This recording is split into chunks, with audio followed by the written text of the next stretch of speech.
அறிவின் சிறப்பு உங்களுக்கு தெரியுமா? திருக்குறளை மட்டும் இல்லை. என்னை ஒரு நண்பர் கேட்டார், ஒரு தமிழாசிரியர் கேட்டார், உடுக்கை இழந்தவன் கை போலே ஆங்க இடுக்கன் கிடைவதாம் என்ற குறளுக்கு புது பொருள் சொல்கிறாயே, பரிமேலழகர் சொன்னதை விடவும் நத்தரும் தாமரும் மனக்குடலை சொன்னதை விடவும் நான் சொல்வது சரி என்று சொல்வதற்கு உனக்கு யார் உரிமை தந்தது என்று கேட்டார். கேட்பார்கள் தானே, புதிதாக சிந்தித்தால் நம்ம ஊரில் விடுவானா? நான் அவருக்கு திரும்ப சொன்னேன், ஏற்கனவே யாராவது சொல்லி இருந்தாலும் அது சரியானதா தவறானதா என்று ஆய்ந்து அது சரியானது இல்லை என்றால் எது சரியானதோ அதை தேடி பார் என்கிற உரிமையை எனக்கு கொடுத்தது வள்ளுவன். எப்பொருள் கேட்பினும் அப்பொருள் மெய்ப்பொருள் காண்பது அறிவு என்றால் பரிமேலழகர் சொன்னால் என்ன, யார் சொன்னால் என்ன, அட வள்ளுவனே சொன்னால் என்ன, நானே சொன்னாலும் அதான் சிறப்பு, வள்ளுவன் சிறப்பு. நானே சொன்னாலும் அது மெய்ப்பொருளா என்று காண்பதுதான் அறிவு. நண்பர்களே, கல்வி வேறு அறிவு வேறு. கம்பபாரதி இலங்கை ஜெயராஜ் ஒரு உதாரணம் சொல்லுவார், எனக்கு ரொம்ப பிடிக்கும். இந்த கிணத்துல தண்ணி எடுக்கும்போது மோட்டரில் கொஞ்சம் தண்ணி ஊற்றுவாங்க, பார்த்துருக்கீங்களா? முதல்ல கொஞ்சம் தண்ணி ஊற்றி அப்புறம் மோட்டரை போட்ட உடனே கீழே இருக்க தண்ணி பூரா வரும். ரொம்ப அழகாக சின்ன நம்ம டெய்லி பார்க்கறது தான் அது. ஜெயராஜ் ரொம்ப அழகாக சொல்வார், அந்த ஊற்றுகிற தண்ணி கல்வி, அது உள்ளே போனால் வெளியே கொண்டு வருவது அறிவு என்று சொல்வார். ஆமா, உண்மையில் அறிவு என்பது என்ன தெரியுமா உங்களுக்கு? அறிவு என்பது தெரியுமா உங்களுக்கு? ஒன்றை அறிந்து கொள்வது மட்டுமல்ல, அறிந்ததெல்லாம் சரியா இல்லையா என்று பார்ப்பது. அறிவு என்பது புதிதாக அறிந்து கொள்வது மட்டுமல்ல, அறிந்ததெல்லாம் சரியானதா என்று பார்ப்பது. முற்பிறப்பு, கர்மா, நீ ஏன் ஏழையாக பிறந்தாய், அது நீ செய்த பாவம். நீ ஏன் பணக்காரனாக இருக்கிறாய், அது நீ செய்த புண்ணியம். முற்பிறப்பு, ஊழ், விதி எல்லாம் பொய்யென்று, எல்லாம் மனிதனின் கற்பனை என்று கற்றுக் கொடுப்பது அறிவு. கற்றுக் கொடுப்பது அறிவு. கடவுள் வாழ்த்து எழுதிய வள்ளுவர் எழுதியிருக்கிறார், கவனத்தில் வைத்துக் கொள்ளுங்கள். கடவுள் நம்பிக்கை இருக்கிற இல்லாத எல்லாருக்கும் சொல்கிறேன், கடவுள் வாழ்த்து எழுதிய வள்ளுவர் எழுதியிருக்கிறார், தெய்வத்தால் ஆகாது எனினும். முடிஞ்சு போச்சு. வள்ளுவர் என்ன சொல்றாரு? சாமியே செமஸ்டர்ல பெயிலுங்கிறாரு. சொல்லிட்டாரா? தெய்வத்தால் ஆகாது, தெய்வத்தால் ஆகாதது உண்டா? இல்லையே. எல்லாம் அவன் செயல். யார் சொன்னா? எல்லாரும் சொல்றீங்க. ஆனா எல்லாம் அவன் செயல்னு சொல்றவன் பூரா ரோட கிராஸ் பண்ணும்போது இடது பக்கமும் வலது பக்கமும் பார்த்துட்டு தான் கிராஸ் பண்றான். எல்லாம் தீர்மானிக்கப்பட்டது என்றால், எல்லாமே எழுதப்பட்டது என்றால், எல்லாமே முடிவு செய்யப்பட்டது என்றால், ஏன் லெஃப்ட் ரைட் பார்க்குற? போக வேண்டியதானே, போக வேண்டியதானே, கூட்டிட்டு போயிடுவாங்க உன்னைய. அது தலை எழுத்து. சொல்லு, என்கிட்ட சொல்லு. ஒரு அறை நான் அடிச்சிடறேன் உன்னை, நீ என்ன கேட்ப? ஏன் அடிச்சேன்னு கேட்ப. நான் ரொம்ப பணிவாகவே சொல்றேன். செப்டம்பர் 11 மணி என்ன இப்போ 8:40 நான் உன்னை செகுட்டில் அறையணும்னு உன் தலையில் எழுதியிருக்கு. நான் படித்தேன், அடிச்சேன், ஒத்துக்குவியா? ஒத்துக்க மாட்டேன். எனக்கு ஜோசப் பாத்தியார் சொல்லி கொடுத்தாரு. நோட்டில் எழுதும் போது எங்கள் ஜோசப் பாத்தியார் 5ஆம் படிக்கும்போது சொல்லி கொடுப்பாரு, கையெழுத்து ஒழுங்கா இல்லாட்டி இங்கே அடிப்பார். அடிச்சு ஜோசப் பாத்தியார் சொல்லுவார், கையெழுத்து நல்லா இருந்தா தலையெழுத்து நல்லா இருக்காது, தலையெழுத்து நல்லா இருந்தா கையெழுத்து நல்லா இருக்காதுன்னு எவன் சொல்லுவான் தெரியுமா? எவனுக்கு கையெழுத்து நல்லா இல்லையோ தலையெழுத்து நல்லா இல்லையோ அந்த மூதேவி தான் சொல்லும். அடுத்த வார்த்தை சொல்லுவார், தலையெழுத்து எவனும் படிக்க முடியாது, எவன் தலையிலும் எவன் எழுத முடியாது, ஆனா கையெழுத்து அவ்வளவு பேரும் படிப்பான். அதனால எல்லாரும் படிக்கிற மாதிரி கையெழுத்த எழுதிக்கன்னு சொல்லி கொடுத்தது ஜோசப் பாத்தியார். இல்லை. பூமி உருண்டை என்று சொன்னதற்காக இதற்கு புத்தகங்கள் சாட்சி இருக்கிறது. பூமி உருண்டை இல்லை என்று இன்னைக்கு எவனாவது சொல்ல முடியுமா? சொல்லி பாரு. பூமி உருண்டை இல்லை, அது அகண்டது. சொல்லி பாரு. அது தட்டையான சொல்ல முடியுமா? சொல்ல முடியாது. ஆனால் அன்றைக்கு ஒருவன் பூமி உருண்டை என்று சொன்னான். சொன்னதற்காக கண்கள் பிடுங்கப்பட்டு 8 ஆண்டுகள் அவன் சிறையில் இருந்தான். நான் திரும்ப கேட்கிறேன், வரலாற்றில் பக்கங்களில் நான் வாசித்த புத்தகங்களில் இருந்து கேட்கிறேன், பூமி தட்டையாகிவிட்டதா? உங்கள் கடவுள் நம்பிக்கையால் பூமி தட்டையாகிவிட்டதா? அல்லது கடவுளை நம்பியவர்கள் பூமியை தட்டையாக்கினார்களா? இல்லை. சூரியன் அப்படியே தான் இருக்கிறது, பூமி தான் சுத்துகிறது. பிழையா சொன்னது? சொன்னதற்காக என்ன செய்தீர்கள்? அவனை நார்ச்சந்தையிலே நிறுத்தி விறகு கட்டைகளை அடுக்கி எரித்துக் கொண்டிருக்கிறார்கள். அறிவியல் பூர்வமாக, சிந்தனை பூர்வமாக ஒரு புதிய செய்தியை உலகத்திற்கு சொன்ன ஒருவனுக்கு அன்றைக்கு தரப்பட்ட தண்டனை. நான் கேட்கிறேன், உங்களால் அவனை தீ வைத்து எரிக்க முடிந்ததே தவிர சூரியனை சுற்றி வர வைக்க முடிந்ததா? முடியுமா உங்களால்? அறிவியல் என்பது என்ன? அறிவு என்பது என்ன? நவில் தோறும் நூல் நயம் என்பது என்ன? வாசித்து வாசித்து வாசித்து அறிந்து கொள்வது. வாசித்து வாசித்து அறிந்து கொள்வது போலவே பண்புடைய நண்பர்களை அறிந்து கொள்ள வேண்டும் என்று வள்ளுவன் சொல்கிறான்.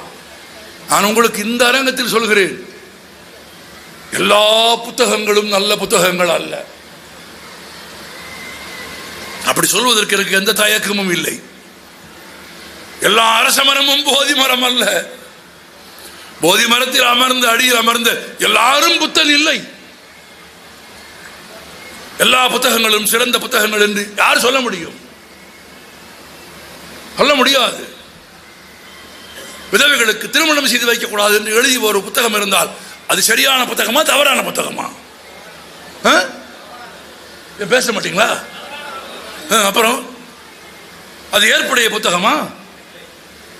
8 வயதில் 10 வயது குழந்தைகளுக்கு திருமணம் செய்து வைக்க வேண்டும் என்று குழந்தை திருமணத்தை ஆதரித்து ஒரு புத்தகம் பேசினால் அது சரியான புத்தகமா? அந்த புத்தகத்தை யார் எழுதியிருந்தால் என்ன? இன்னும் கேட்கிறேன், அது எந்த மொழியில் எழுதியிருந்தால் என்ன? அது தேவ பாஷையில் எழுதினால் என்ன?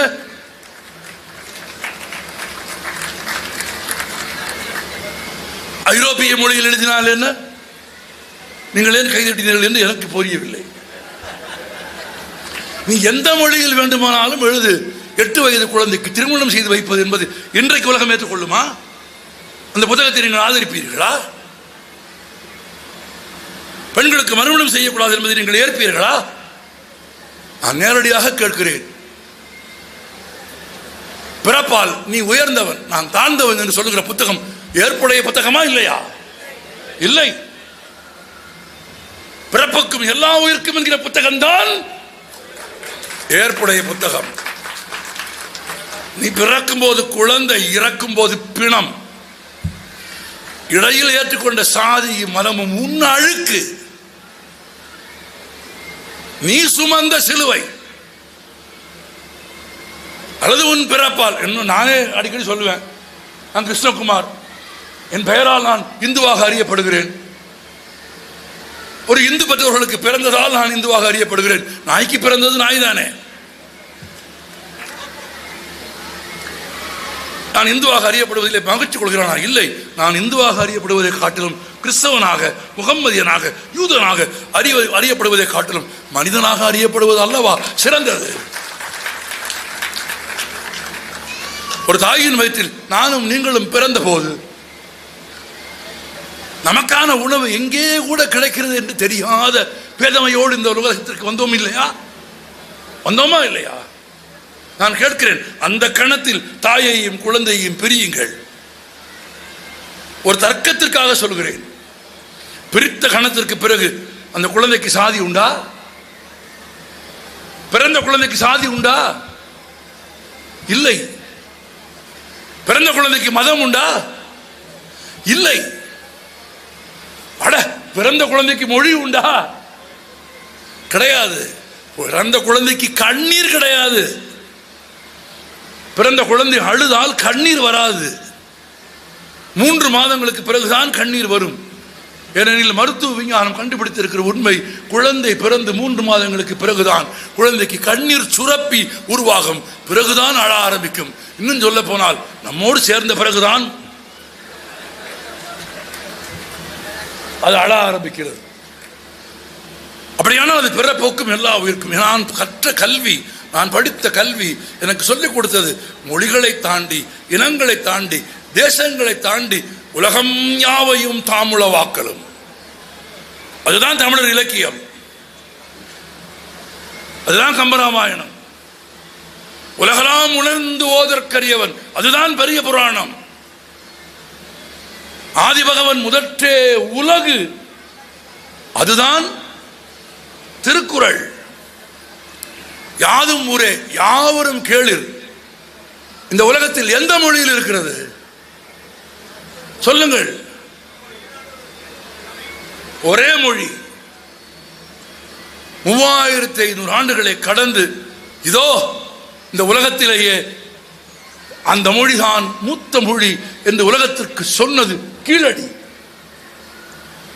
வைகை கரை. அதற்கு முன்பு வரை 2000 என்று சொல்லிக் கொண்டிருந்தோம். 3500 ஆண்டுகள் மூத்த இந்த மொழியிலே தான் ஒருவன் பாடி இருக்கிறான், யாதும் ஊரே யாவரும் கேளீர். யாதும் ஊரே யாவரும் கேளீர் என்று உலகத்தில் எந்த மொழியில் பாடியிருக்கிறார்கள்? எங்கே வந்து மத பெருமை பேசுகிறீர்கள்? பள்ளிக்கூடங்களிலே போய், பச்சை குழந்தைகளிடத்திலே போய் பகுத்தறிவுக்கு ஒவ்வாத விஷயங்களை எப்படி பேசலாம்? எவ்வளவு அநீதியானது! அறிவியல் தானே, அறிவியல் என்கிற மாபெரும் அறிவு. அறிவியல் இல்லாவிட்டால் இன்றைக்கு மனிதனின் ஆயுட்காலம் உயர்ந்திருக்குமா? சொல்லுங்கள், உயர்ந்திருக்குமா? உயர்ந்திருக்காது. என் உடம்பில் பொருத்தப்படுகிற பழுதுபட்ட ஒரு உறுப்பு இன்னொரு இறந்துபட்ட மனிதனின் உடலிலே இருந்து எடுக்கப்பட்டு, நன்றாக நினைவிலே வைத்துக் கொள்ளுங்கள், இறந்துபட்ட ஒரு மனிதனின் உடலிலே இருந்து எடுக்கப்பட்டு, இயக்கம் மாறாமல் எடுக்கப்பட்டு, மோட்டார் கார் ரிப்பேர் பண்ற வேலை இல்லை, என்ஜின் ஆஃப் பண்ணிட்டு கழட்டி வச்சு எல்லாம் சரி பண்ணதுக்கு பிறகு மோட்டார் ஸ்டார்ட் பண்றதுக்கு இயங்கிக் கொண்டே இருக்கிற இறந்துபட்ட ஒரு மனிதனின் இதயத்தை தொடர்ந்து இயங்குமாறு செய்ய வைத்து இன்னொரு மனிதனுக்கு கொண்டு போய் வைக்கிறீர்களே. மாற்றப்பட்ட இதயத்திற்கும், மாற்றப்பட்ட விழிக்கும், மாற்றப்பட்ட சிறுநீரகத்திற்கும் மதம் உண்டா? சாதி உண்டா? நான் கற்ற கல்வி சாதி பெருமை பேசினால் இழிவு என்று எனக்கு கற்றுத்தருகிறது. நான் சாதி பெருமை பேசுகிற எல்லாரையும் கேட்கிறேன், உன் சாதி பெரியது என்றால், அந்த சாதியில் நீ பிறந்தால் என்றால் எந்த யூபிஎஸ்சி எக்ஸாம் எழுதி பாஸ் பண்ணிட்டேன்? டிஎன்பிஎஸ்சி எக்ஸாம் குரூப் 1 பாஸ் பண்ணி வந்து பெற்றோர்களை தேர்ந்தெடுக்கும் உரிமையை இயற்கை நமக்கு தரவில்லை. இப்ப விஞ்ஞானம் சொல்கிறது, ஒரு தாயின் கருமுட்டையை நோக்கி, ஒரு தாயின் கருமுட்டையை நோக்கி பல லட்சக்கணக்கான 1 இல்லை 2 இல்லை, பல லட்சக்கணக்கான ஒரு ஆணின் உடம்பிலே இருந்து புறப்பட்டு போகிற அந்த விந்தில் இருக்கிற உயிர் அணுக்கள் ஒரு பெண்ணின் கருமுட்டையை நோக்கி பயணம் செய்கின்றன. அவற்றில் ஒன்று அந்த கருமுட்டையோடு இணைந்து குழந்தை பெறுகிறது என்று நீங்களும் நானும் இவ்வளவு காலம் நினைத்துக் கொண்டிருந்தோம்.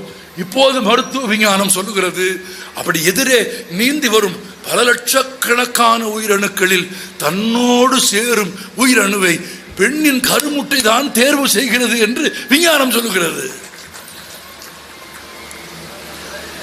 இந்த விஞ்ஞான உண்மை எனக்கு எதை சொல்லுகிறது?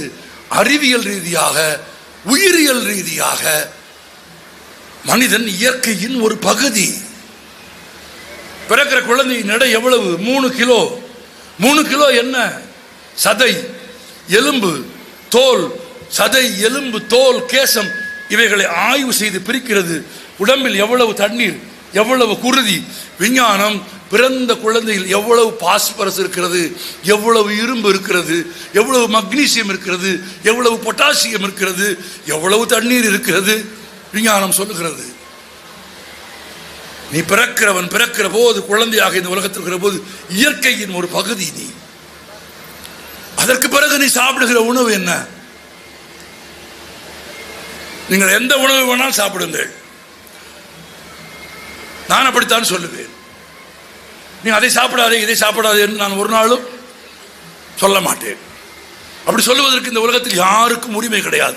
நான் சம்பாதிக்கிறேன், என் வருமானத்தில் நானும் என் குழந்தைகளும் என்ன சாப்பிட வேண்டும் என்பதை நான் தான் தீர்மானிப்பேனே தவிர, நான் அசைவ உணவு சாப்பிடக்கூடாது என்று நீ சொன்னால் நீ சைவ உணவு தான் சாப்பிட வேண்டும் என்று நான் எப்போதாவது சொன்னேனா? உன் வேலையை நீ பார். எல்லாருக்கும் உணவு கொடுக்கிற, எல்லாருக்கும் பசியின்றி வாழ்கிற ஒரு அமைப்பை உருவாக்குவதுதான் உன் வேலையே தவிர யார் என்ன சாப்பிட வேண்டும் என்று எட்டி பார்ப்பது உன் வேலை கிடையாது. அது கோழைகள் செய்கிற வேலை. நான் தின்னுகிற உணவு எதுவாக இருக்கட்டும், எங்கே இருந்து வந்தது? இயற்கையிலே இருந்து வந்தது. நான் அருந்துகிற தண்ணீர் எங்கே இருந்து வந்தது? சொல்லுங்க. இயற்கையில இருந்து வந்தது. நான் சுவாசிக்கிற காற்று எங்கே இருந்து வந்தது? இயற்கை. அப்படியானால் இந்த உலகத்திற்கு இயற்கையின் வடிவமாக வருகிற மனிதன் இயற்கையை தான் உண்ணுகிறான், இயற்கையை தான் சுவாசிக்கிறான், இயற்கையை தான் அருந்துகிறான், இயற்கையை தான் அணிந்து கொள்ளுகிறான். நீங்கள் போட்டிருக்கிற உடுப்பு எங்கே இருந்து வந்தது? இல்லையா? அது பாலியஸ்டராக இருந்தாலும், அது காட்டனாக இருந்தாலும், அல்லது இப்ப நம்ம புதுசா வந்திருக்க என்னது லினன், எதுவாக இருந்தாலும் இந்த மண்ணிலே இயற்கையிலே இருந்து வந்தது. அப்ப நீ மனிதன் இயற்கையின் வடிவமாக இந்த உலகத்திற்கு வந்தவன். இயற்கையை உண்ணுகிறான், இயற்கையை அருந்துகிறான், இயற்கையை தான் சுவாசிக்கிறான், இயற்கையை தான் அணிந்து கொண்டிருக்கிறான். அப்படியானால் நீ மானத்தோடு வாழ்வதற்கும், நீ பசி இல்லாமல் வாழ்வதற்கும் எது காரணம்? இயற்கை. சரி, நீயோ நானோ என்றோ ஒரு நாள் செத்து போகிறோம். எங்கே போகிறோம்? புதைத்தால் என்ன, எரித்தால் என்ன, எந்த இயற்கையிலே இருந்து வந்தோமோ அந்த இயற்கையின் ஒரு பகுதியாகத்தான் மாறி போகிறோம். இவ்வளவு எதற்கு? அன்றாடம் உண்கிறோமே, உண்ண உணவை வெளியேற்றுகிறோமே, அந்த வெளியேற்றுகிற உணவை யார் உண்கிறார்கள்? யார் உண்பது? அதுதானே அறிவு, அதுதானே அறிவியல். நேரடியாக யோசித்து பாருங்கள். அன்றாடம் இந்த உலகத்தில் இருக்கிற 450 கோடி பேரும் சாப்பிட்டு, 450 கோடி பேரும் சாப்பிட்ட உணவை செமித்து முடித்து 450 பேரும் வெளியேற்றிய கழிவை யார் உண்பது? உண்பது யார்? இயற்கை, இந்த பூமி. ஆச்சரியம் பாருங்கள். உங்கள் கழிவை உண்டு அதை மீண்டும் உங்களுக்கு உண்ணும் பொருளாக தருவது யார்? இயற்கை. அப்படியானால் உங்கள் நண்பன் யார்? இயற்கை. இயற்கையோடு நீங்கள் நட்பாக இருந்தால் இயற்கை உங்களோடு நட்பாக இருக்கும். இயற்கையை நீங்கள் கீழே இருந்து குடைந்தால் அது மேலே இருந்து சரியும்.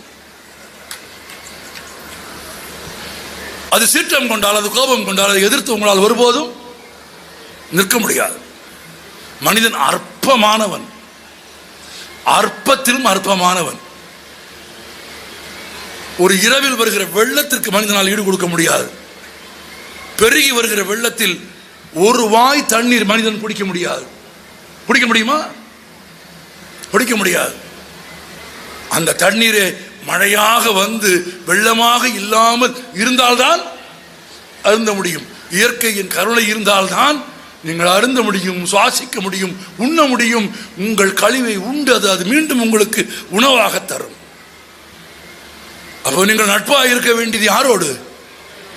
யாரோடு? நானும் நீங்களும் நட்பாக இருப்பது மட்டுமா? நானும் நீங்களும் நட்பாக இருப்பது கடமை. நானும் நீங்களும் நட்பாக இருப்பது வாழ்க்கை முறை. நானும் நீங்களும் நட்பாக இருக்க வேண்டியது என்பது மானுட பண்பு. அதனும் தாண்டி மனிதன் நட்பாக இருக்க வேண்டியது யாரோடு? இயற்கையோடு. இயற்கையோடு நட்பாக இருக்க வேண்டும் என்று மனிதன் நினைத்தால், இயற்கையோடு நட்பாக இருக்க வேண்டும் என்று மனிதன் கருதினால், மனிதன் இயற்கையை வாசிக்க வேண்டும், இயற்கையை அறிந்து கொள்ள வேண்டும், இயற்கையை பற்றிய அறிவு சார்ந்த நூல்களை வாசிக்க வேண்டும். வாசிப்பை ஒரு இயக்கமாக. ஒன்று தெரியுமா உங்களுக்கு? வாசிப்பு கண்ணாடிகளை ஜன்னல்களாக மாற்றும் வல்லமை உடையது. நான் நுட்பமாக சொல்கிறேன். ஒரு கண்ணாடி முன்பு நீங்கள் போய் நின்றால் அது எதை காட்டும்? உங்களைத்தான் காட்டும். சாகிற வரையில் நீங்கள் உங்களைத்தான் பார்க்க வேண்டியிருக்கும். சாப்ளின் ரொம்ப நன்றாக சொன்னார், உலகத்திலேயே சிறந்த நகைச்சுவை நம்மை நாமே பார்த்துக் கொள்வது என்று சொன்னார். அதை விட சிறந்த நகைச்சுவை உலகத்திலேயே இல்லை என்றார். எந்த கண்ணாடியின் முன்பு போய் நின்று நீங்கள் எவ்வளவு காலம் நின்றாலும் அது உங்களைத்தான் காட்டும். ஆனால் உங்களுக்கு அலுப்பு வருமோ? வராது. எனக்கும் வராது. ஏன்னா நம்ம அதை அழகாக காட்டுகிறது. இந்த உலகத்திலேயே நம்ம அழகாக காட்டும் ஒரே பொருள் அது கண்ணாடி.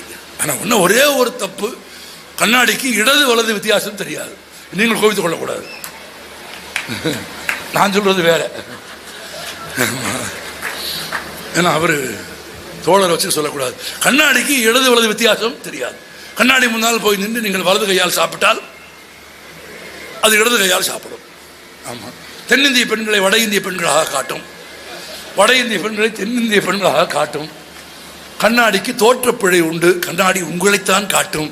ஆனால் வாசிக்கிறவனுக்கு கண்ணாடி ஜன்னலாக மாறிவிடும். ஜன்னலாக மாறினால் என்ன கிடைக்கும்? என்ன பார்ப்பீர்கள்? உலகத்தை பார்ப்பீர்கள், இயற்கையை பார்ப்பீர்கள். புதிய காற்று வரும், வருமா வராதா? புதிய ஒளி வரும், வருமா வராதா? வாசித்தால் கண்ணாடி ஜன்னலாக மாறும். ஜன்னலாக மாறினால் வெளிச்சம் வரும், ஒளி வரும், முகத்தில் பொலிவு வரும், வீட்டில் செல்வம் வரும், செருக்கு வரும், ஞானம் வரும், கல்வி வரும், எல்லாம் வரும். புத்தகம் வாசிக்கிறவனாக இருந்தால். இன்றைக்கு மகாகவி பாரதியின் நினைவு நாள் அல்ல. செப்டம்பர் 12ஆம் தேதி தான் பாரதியின் நினைவு நாள். நாளைக்குத்தான், இன்றைக்கு இல்லை. இன்றைக்கு பாரதி நினைவு நாளை யார் கொண்டாடுவதையும் நான் ஆட்சேபிக்கவில்லை.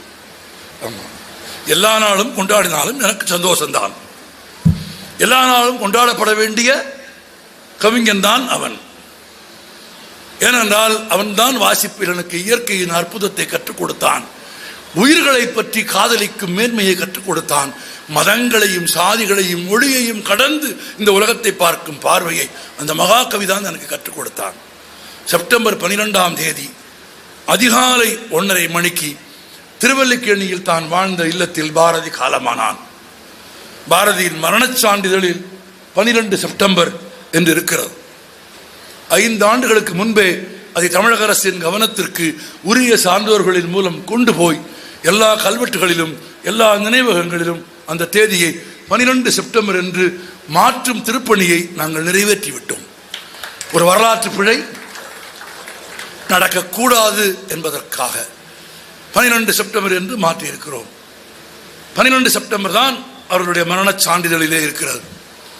ஆச்சரியம் பாருங்கள். வாழ்ந்தபோது குடியிருக்கிற வீட்டுக்கு வாடகை கொடுக்க முடியாமல் போராடிய ஒரு மனிதன் வாழ்ந்த இல்லமெல்லாம் அரசு இல்லமாகிவிட்டது. ஏன்? பாரதி மகாகவி என்பதால் மட்டுமல்ல, பாரதி மாபெரும் வாசிப்பாளர். இவர் சொன்ன இந்த 50 ரூபா, 100 ரூபா, 500 ரூபா சம்பள கணக்கெல்லாம் தாண்டி நான் சொல்கிறேன், 1904ஆம் ஆண்டு எட்டயபுரம் மகாராஜா பாரதியாரை சென்னைக்கு அழைத்து கொண்டு போகிறார். மகாராஜா சும்மா போகல, பரிவாரங்களோடு போகிறார். எல்லாருக்கும் 100 ரூபா மகாராஜா கொடுக்கிறார். அன்றைக்கு பவுன் விலை 13 ரூபாய் கூட இல்லை, 100 ரூபாய். சென்னையில் போய் பட்டணத்தில் மகாராஜா இறக்கி விட்டார். தன் பரிவாரங்கள் எல்லாத்துக்கும் 100 ரூபாய். எல்லாரும் வாங்கிய பட்டு சாமான்கள் பொருட்கள் எல்லாம் 2-3 வண்டிகளில் வந்து எல்லா வீடுகளிலும் இறங்குகிறது. தன் வாழ்க்கையில் நடந்தது என்று செல்லம்மா பாரதி என் கணவர் என்ற தலைப்பிட்ட புத்தகத்தில் எழுதுகிறார். எங்கள் வீட்டு வாசலிலும் ஒரு வண்டி வந்து நின்றது. எங்கள் வீட்டு வாசலிலும் ஒரு வண்டி வந்து நின்றது. பாரதி மிகுந்த மகிழ்ச்சியோடும் குதூகலத்தோடும் இறங்கி வந்தார். பெரும் பெரும் மூட்டைகளாக கொண்டு வந்து எங்கள் வீட்டின் நடு ஹாலில் வைத்தார்கள். எங்களுக்கெல்லாம் அளப்பரிய சந்தோஷம். எல்லோரும் சுற்றி நின்று என்ன பட்டு புடவைகள், பலகாரங்கள், பட்சணங்கள் என்னென்னவோ பாரதி வாங்கி வந்திருப்பார் என்ற மகிழ்ச்சியோடு, அப்படித்தான் மற்ற எல்லோரும் வாங்கி வந்தார்கள் என்று நம்பியதால் நாங்களும் நம்பி ஒரு சாதாரண மனுஷியாக, செல்லம்மா எழுதுகிறார், ஒரு சாதாரண மனுஷியாக அதையெல்லாம் வாங்கி கொண்டு வந்திருப்பார் என்று நம்பித்தான் நாங்கள் நினைத்தோம். மூட்டையை அவிழ்க்க அவிழ்க்க அவிழ்க்க எல்லாமே புத்தகங்கள், 100 ரூபாய்க்கும் புத்தகங்கள். இதற்கு பிறகாவது 1 ரூபாய்க்காவது புத்தகம் வாங்காமல் போகாதீர்கள். அதுக்கு தான் இவ்வளவு மூச்சு விட்டு சொல்றது. 100 ரூபாய்க்கு புத்தகங்கள். அந்த காலத்தில் ஒரு பெரிய புத்தகமே 2 அணா 3 அணா. மகாகவி ஷெல்லியின் கவிதைகளையும், ஆச்சரியம் பாருங்கள், மகாகவி ஷெல்லியின் கவிதைகளும் இன்றைக்கு தமிழ்நாட்டில் எங்கு பார்த்தாலும் புதுக்கவிஞர்கள் எழுதுகிறார்களே, அந்த புதுக்கவிதைக்கு ஆதாரமான வசன கவிதைக்கு முன்னோடியான வால்ட் விட்மன் எழுதிய லீவ்ஸ் ஆஃப் கிராஸ் புத்தகம் உள்பட்ட 100கணக்கான புத்தகங்களை பாரதி வாங்கி வந்திருந்தான். செல்லம்மா எழுதுகிறார், நான் மலைத்து போனேன். அந்த ஒரு பெண்ணாக நீங்க யோசித்து பாருங்கள், என்ன இப்படி என்று கேட்டேன். பாரதி சொன்னார், செல்லம்மா எழுதுகிறார், செல்லம்மா கவலைப்படாதே, எல்லோரும் அழிந்து போகும் செல்வங்களை வாங்கி கொண்டு வந்திருக்கிறார்கள், அழியாத செல்வங்களை வாங்கி கொண்டு வந்திருக்கிறேன் செல்லம்மா என்று அவர் எழுதினார் என்று சொன்னார் என்று செல்லம்மா எழுதினார். அழியாத செல்வங்களை வாங்கி கொண்டு வந்து என்பதாலே தான் இன்றைக்கும் அழியாமல் இருக்கிறான். நம் குழந்தைகள் அழியாமல், பிறருக்கு அடிபணியாமல், முதுகு வளையாமல் நிமிர்ந்த ஒரு வாழ்க்கை வாழ வேண்டும் என்று விரும்பினால் அழியா செல்வங்களான புத்தகங்களோடு நட்பாயிருங்கள், இயற்கையோடு நட்பாயிருங்கள். நவில் தரும் நூல் நயம் போல இன்பம் தருவது உலகத்தில் எதுவும் இல்லை. புத்தகத்தை கையில் எடுத்தவனுக்கு துணை தேவையில்லை. புத்தகத்தை கையில் எடுத்தவனுக்கு எந்த நாட்டிற்கும் போவதற்கு கடவுச்சீட்டு தேவையில்லை. புத்தகத்தை கையில் எடுத்தவனுக்கு உலகத்தின் எந்த இடத்திற்கும் போக முடியும். புத்தகத்தை கையில் எடுத்தவனுக்கு மகிழ்ச்சி கிடைக்கும். புத்தகத்தை கையில் எடுத்தவனுக்கு பிறர் துன்பத்திற்காக கண்ணீர் சிந்தும் கருணை மனம் பிறக்கும். நன்றி.